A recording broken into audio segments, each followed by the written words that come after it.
할렐루야. 오늘도 우리에게 크나큰 은혜를 베푸실 하나님을 이 시간 바라보며 나아가기를 소원합니다.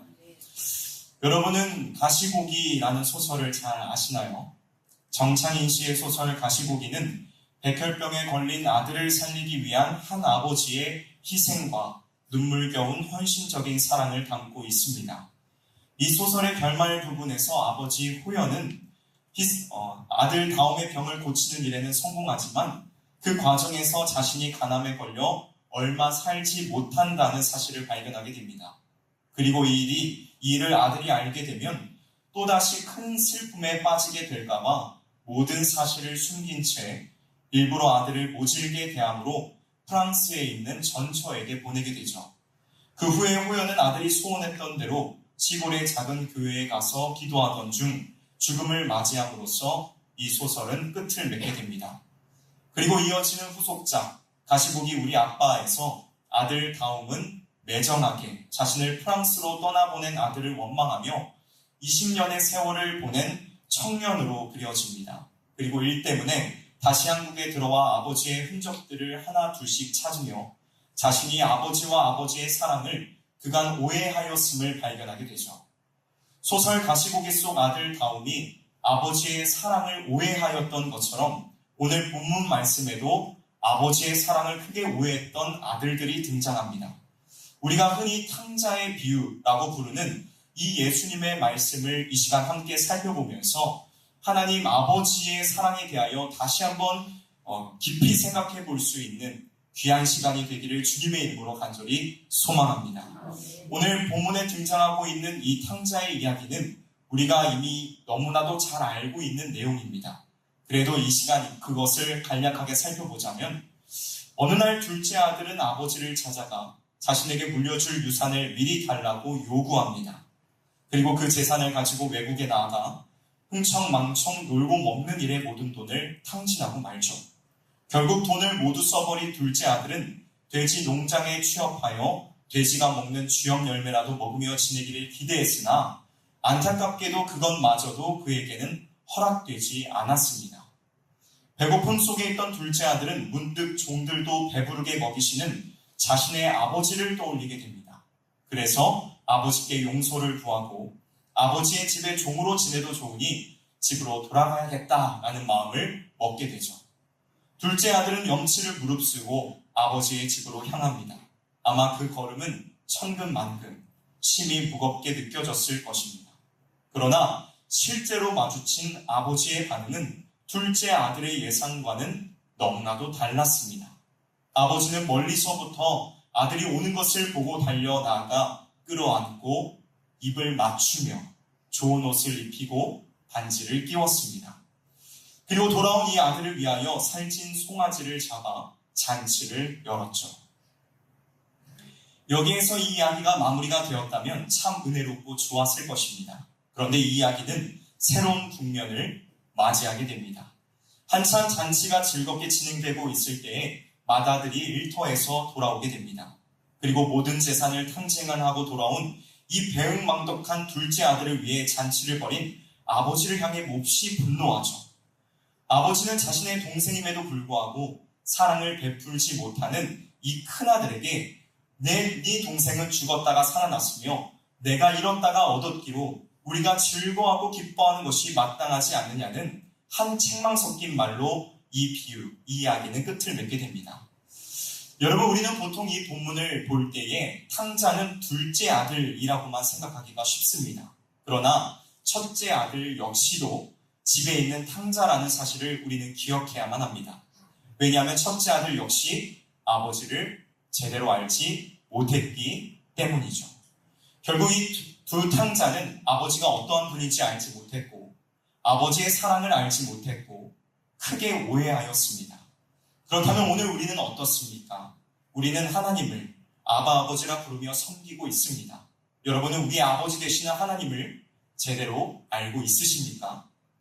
그 사랑을 제대로 알고 누리고 있으십니까? 혹시 탕자처럼 오해하고 있지는 않으십니까?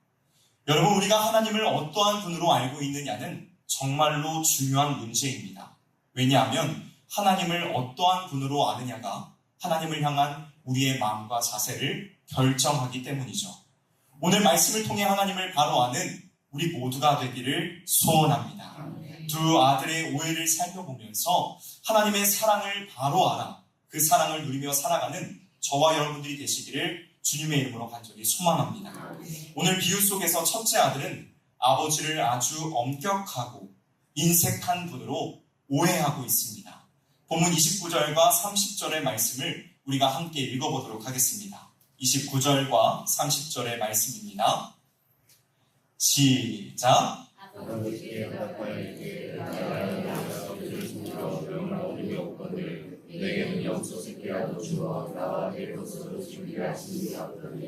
아버지의 살림을 창녀들과 함께 삼켜버린 이 아들이 돌아오매 이를 위하여 살찐 송아지를 잡으셨느니라이다. 아멘. 여러분, 첫째 아들의 이 말 속에는 억울함과 분노가 담겨져 있습니다. 그리고 자신의 공로를 인정해주지 않은 아버지의 인색함에 대한 원망이 고스란히 담겨져 있죠. 여기에서 우리는 첫째 아들이 감사함과 즐거움으로 아버지 곁에 있던 것이 아니라는 사실을 발견하게 됩니다. 그리고 풍성한 아버지의 사랑을 전혀 누리지 못했다는 것 역시도 발견하게 되죠. 아버지가 인색한 분이라는 잘못된 생각, 그 인상은 그로 하여금 아버지의 사랑을 누리지 못하게 만들었으며 결국 아버지와의 거리감을 만들고야 말았습니다. 마치 창세기에서 사단이 아담과 하와에게 하나님을 인색한 분으로 속여 그분의 말씀을 어기고 거리를 두어 하나님의 사랑을 누리지 못하도록 했던 것처럼 말입니다.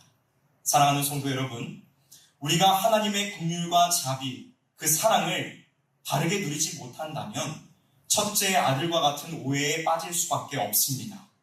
우리가 하나님을 오해하여 그분의 사랑을 삶 속에서 누리지 못하면 어떠한 일들이 발생하게 되냐면 먼저 점점 기쁨과 감사가 우리에게서 사라지게 됩니다.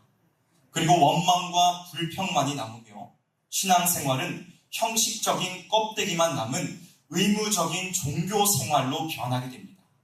이뿐만 아니라 자꾸만 하나님을 통하여 어떠한 대가를 얻으려고만 하고 내가 이만큼 했는데 하나님은 왜 이것밖에 해주시지 않지? 라는 하나님을 향한 잘못된 인상을 가질 수밖에 없다는 것입니다. 주 안에서 사랑하는 성도 여러분, 혹시 지금 삶 속에서 감사와 기쁨이 사라지고 있지는 않으십니까? 신앙생활이 종교생활로 변해가고 있지는 않으신가요? 하나님이 인색한 분인 것처럼 느껴지고 있는 것은 아닙니까? 여러분, 우리의 아버지 되시는 하나님은 결코 인색하고 엄격한 분이 아니시라는 사실을 믿으시기를 바랍니다.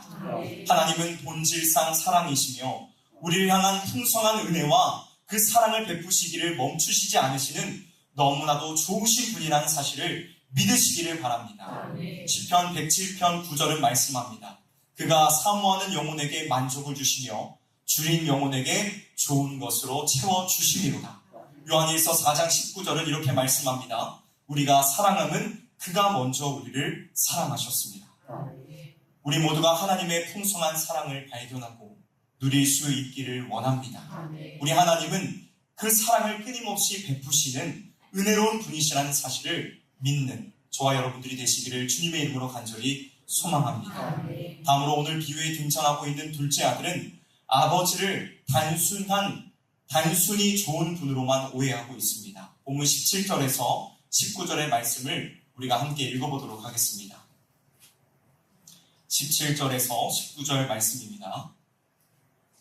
시작. 이에 스스로 돌이켜 이르되 내 아버지의 빚은 양식이 풍족한 품꾼이 얼마나 많은가.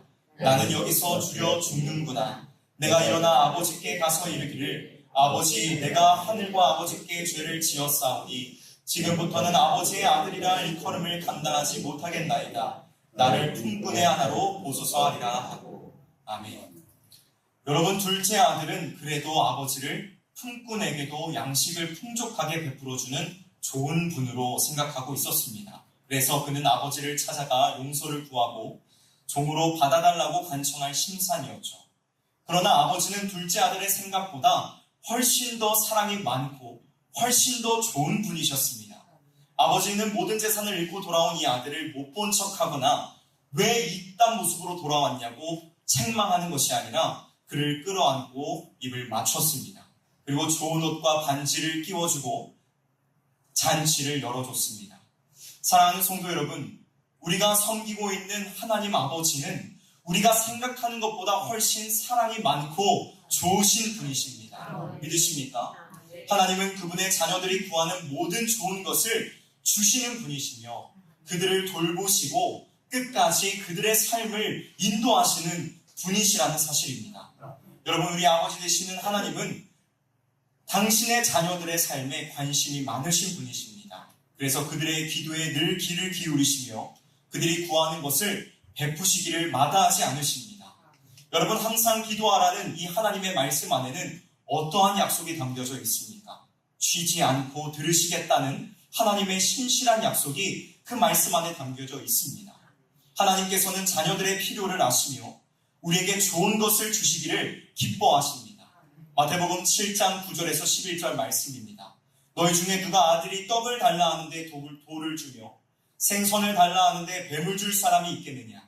너희가 악한 자라도 좋은 것으로 자신에게 줄 알거든 하물며 하늘에 계신 너희 아버지께서 구하는 자에게 좋은 것으로 주시지 않겠느냐?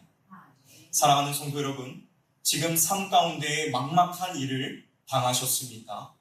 어떠한 어려운 일들을 당하셨습니까? 사랑이 많으신 하나님 아버지께 구하십시오.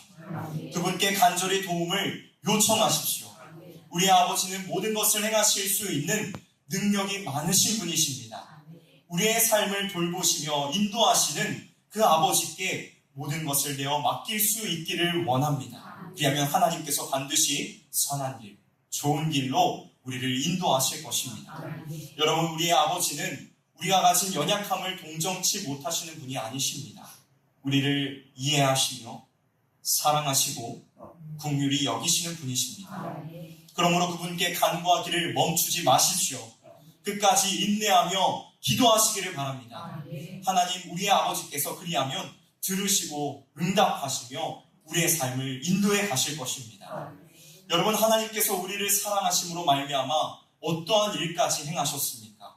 우리를 너무나도 사랑한 나머지 그 아들 독생자 예수 그리스도를 십자가에 내어주시지 않으셨습니까? 아들의 생명까지도 내어주신 분께서 우리를 위하여 어떠한 일도 못하시겠습니까? 로마서 8장 32절의 말씀을 우리가 함께 찾아서 읽어보도록 하겠습니다. 로마서 8장 32절의 말씀입니다. 로마서 8장 32절의 말씀입니다. 신약성경 251페이지입니다. 로마서 8장 32절의 말씀을 우리가 한 목소리로 함께 읽도록 하겠습니다. 로마서 8장 32절의 말씀입니다. 시작! 자기 아들을 아끼지 아니하시고 우리 모든 사람을 위하여 내주신 이가 어찌 그 아들과 함께 모든 것을 우리에게 주시지 아니하겠느냐. 아멘. 주 안에서 사랑하는 성도 여러분, 우리가 정말 복된 자들이라는 사실을 잊지 마십시오. 죄인된 우리가 하나님의 자녀가 되어 그분의 사랑을 받고 있다는 이 놀라운 사실 안에서 위로를 얻으며 기쁨을 누리는 저와 여러분 우리 모두가 되기를 주님의 이름으로 간절히 소망합니다. 말씀을 마무리하도록 하겠습니다. 소설 가시보기에서 아들 호연은 아들을 보내며 이렇게 마음을 먹습니다. 잘 가라 아들아, 잘 가라 나의 아들아. 이제 영영 너를 볼 날이 없겠지. 너의 목소리를 들을 길이 없겠지. 너의 따뜻한 손을 어루만질 수 없겠지. 다시는 너를 가슴 가득 안아볼 수 없겠지. 하지만 아들아, 나의 전부인 아들아, 아빠는 죽어도 아주 죽는 게 아니란다. 세상에 널 남겨놓은 한 아빠는 내 속에 살아있는 거란다. 너는 이 아빠를 볼 수도 들을 수도 만질 수도 없겠지. 하지만 아빠는 언제까지나 너와 함께 앞으로 걸어가는 거란다. 내가 지칠까봐, 내가 쓰러질까봐, 내가 가던 길 멈추고 돌아설까봐 마음 졸이면서 너와 동행하는 거란다. 영원히 영원히. 가시보기의 주인공인 이 아버지는 아들과 영원히 함께하지 못했습니다. 하지만 우리의 아버지 되시는 그 하나님은 우리와 영원히 함께 하시는 분이십니다. 우리 아버지 되시는 하나님은 사랑이 많으시고 너무나도 좋으신 분이십니다. 하나님은 우리에게 사랑을 베푸심으로 말미암아 영화로우시며 우리를 섬기심으로 말미암아 영광을 받으십니다. 사랑하는 성도 여러분, 우리가 아버지 하나님의 사랑을 누릴 때에 하나님은 영화로우시며 영광을 받으십니다. 존 파이퍼 목사님은 이러한 말씀을 하셨습니다. 우리가 하나님 안에서 가장 크게 만족할 때 하나님께서 우리 안에서 가장 크게 영광을 받으신다. 우리가 하나님의 그 놀라우신 사랑을 누리며 그 사랑을 우리 안에 채워 하나님 앞에 영광이 되어지는 우리 모두가 되기를 주님의 이름으로 간절히 소망합니다. 기도하겠습니다.